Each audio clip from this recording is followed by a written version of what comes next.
తెలంగాణ రాష్ట్రంలో రెండో ముఖ్యమంత్రిగా రేవంత్ రెడ్డి ప్రమాణ స్వీకారం తర్వాత మహాలక్ష్మి పథకంలో భాగంగా మహిళలకు ఉచిత బస్సు సౌకర్యాన్ని కల్పిస్తూ ఉత్తర్వులు జారీ చేశారు. ఇక ఉచిత బస్సును కూడా సోనియా గాంధీ పుట్టినరోజు సందర్భంగా డిసెంబర్ 9న అసెంబ్లీ సాక్షిగా ప్రారంభించారు రేవంత్ రెడ్డి. ఇక ఆ తర్వాత అక్కడక్కడ కొన్ని ఘటనలు మనం చూసినాం.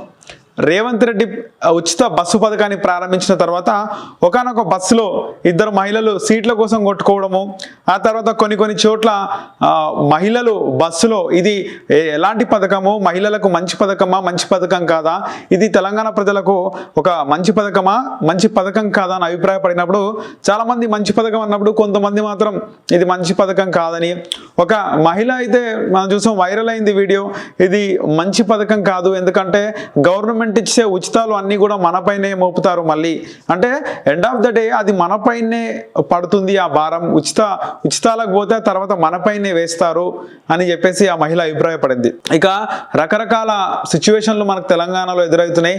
ఇక చాలా మంది ఆటో డ్రైవర్స్ కన్నీరు మున్నీరు అవుతున్నారు. రోజుకి 2000 సంపాదిస్తే ఒక 500 కూడా మేము సంపాదించట్లేదని చెప్పేసి ఆటో డ్రైవర్స్. ఇక ఒక ఆటో డ్రైవర్ అయితే మన మాదాపూర్లో కనపడి మేము పొద్దు నుంచి మధ్యాహ్నం వరకు ఒక 500 రూపాయలు కూడా కాలేదు, ఒక 300 రూపాయలు కూడా కాలేదని చెప్పేసి 100-150 రూపాయలు చూపిస్తున్నాడు.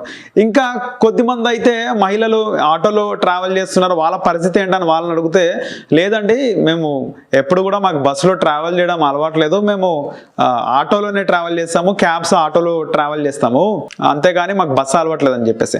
బస్సు అలవాటు ఉన్న వాళ్ళు బస్సులోకి వెళ్తారు, కొంతమంది బస్సు అలవాటు లేకపోయినా నార్మల్గా ఆటోలో వెళ్ళేవారు ఫ్రీ బస్ కాబట్టి బస్సులో వెళ్తారు. ఇక మేము బస్సులో వెళ్ళాము, మాకు బస్సులో ట్రావెల్ చేయడం ఇష్టం లేదు అనుకునే వాళ్ళు ఆటోలో ట్రావెల్ చేస్తారు. కానీ ఇక్కడ ఆటో డ్రైవర్లు అయితే లాస్ అయినట్లుగా మనకు అనిపిస్తుంది. కానీ నిజామాబాద్లో ఒక వ్యక్తి ఆయన ఆడవాళ్ళకు కాదు మగవాళ్ళకు కూడా ఫ్రీ బస్సు కేటాయించాలి, ఫ్రీ బస్సు పథకాన్ని తీసుకురావాలి, మాకు కూడా బస్సు ఫ్రీ చేయాలని చెప్పేసి ధర్నాకు దిగాడు. ఇది నిజామాబాద్ బస్ స్టాప్లో జరిగింది. అది కూడా ధర్నాకు ఎంతమంది వచ్చారంటే ఎంతమంది కాదు, ఒక్కడే వచ్చి అక్కడ నిజామాబాద్లో ఉన్నటువంటి బస్సులను అన్ని కూడా ఆపేసి మాకు మగవాళ్ళకు కూడా ఫ్రీ బస్సు ప్రభుత్వం వేయాలి, ముఖ్యమంత్రి రేవంత్ రెడ్డి ఇవ్వాలని నిరసనకు దిగిండు. ఇది చాలా ఫన్నీగా అనిపించింది. కాకపోతే చాలా మంది అబ్బాయిలు మగవాళ్ళు కూడా వాళ్ళకు కూడా ఫ్రీ బస్సు ఉంటే అయిపోతుంది కదా, ఇటు మహిళలకు ఫ్రీ వచ్చింది, మాకు కూడా ఫ్రీ ఉంటే ఫ్రీ పథకం ఇస్తే అయిపోతుంది అని చెప్పి చాలా మందికి ఉంది. సో చాలా మందికి ఉన్నప్పటికీ ఈయన మాత్రం నేరుగా నిజామాబాద్ బస్ స్టాప్కి వచ్చి మాకు కూడా ఫ్రీ బస్ కావాలని చెప్పేసి ఆయన నిరసన తెలిపిండు.